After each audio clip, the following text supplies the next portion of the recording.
حضرت سیدنا عبد الرحمن ازدی فرماتے ہیں کہ میں بیروت کے ساحل پر چلتے ہوئے سمندر پر بیٹھے ایک شخص کے پاس سے گزرا جس کے دونوں ٹانگیں پانی میں تھیں، اور وہ کہہ رہا تھا، پاک ہے وہ ذات جس کا عرش آسمان میں اور حکم زمین پر ہے، پاک ہے وہ ذات جس کی قدرت ہوا میں اور حکومت سمندر پر ہے۔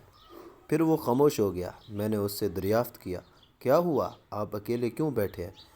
تو وہ کہنے لگا، اللہ عز و جل سے ڈرو اور حق کے سوا کچھ نہ کہو۔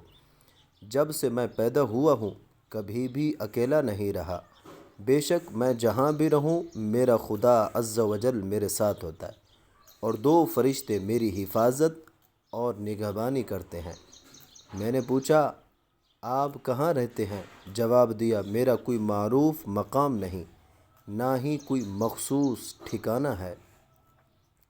میں نے عرض کی کہ کہاں سے کھاتے ہیں؟ تو اس نے کہا، جب مجھے کوئی حاجت درپیش ہوتی ہے تو میں اپنے رب عز و جل کی بارگاہ خاص میں اپنے دل سے سوال کرتا ہوں، صرف زبان سے دعا نہیں کرتا، تو وہ میری حاجت پوری کر دیتا ہے۔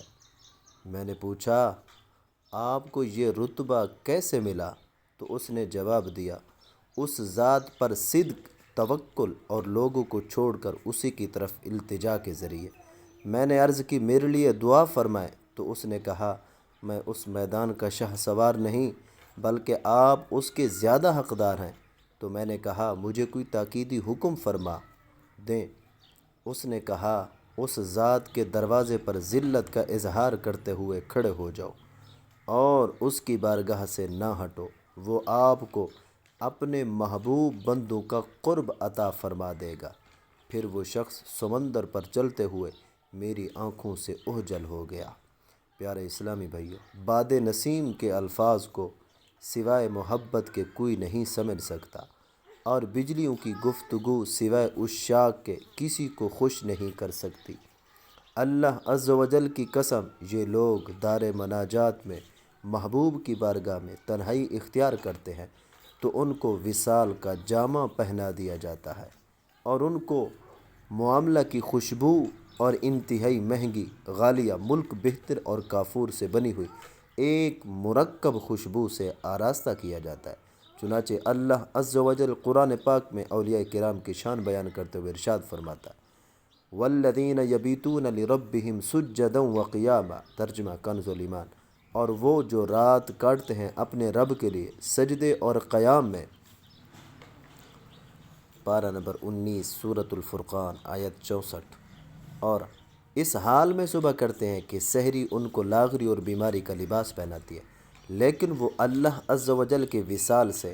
اور مفسر شہیر خلیفہ اعلی حضرت تفسیر خزائن العرفان میں اس آیت مبارکہ کے تحت فرماتے ہیں، یعنی نماز اور عبادت میں شب بیداری کرتے ہیں اور رات اپنے رب کی عبادت میں گزارتے ہیں۔ اللہ تبارک و تعالیٰ اپنے کرم سے تھوڑی عبادت والوں کو بھی شب بیداری کا ثواب عطا فرماتا ہے۔ حضرت ابن عباس رضی اللہ تعالیٰ عنہ نے فرمایا کہ جس کسی نے بعد عشاء 2 رکعات یا زیادہ نفل پڑھے وہ شب بیداری کرنے والوں میں داخل ہے۔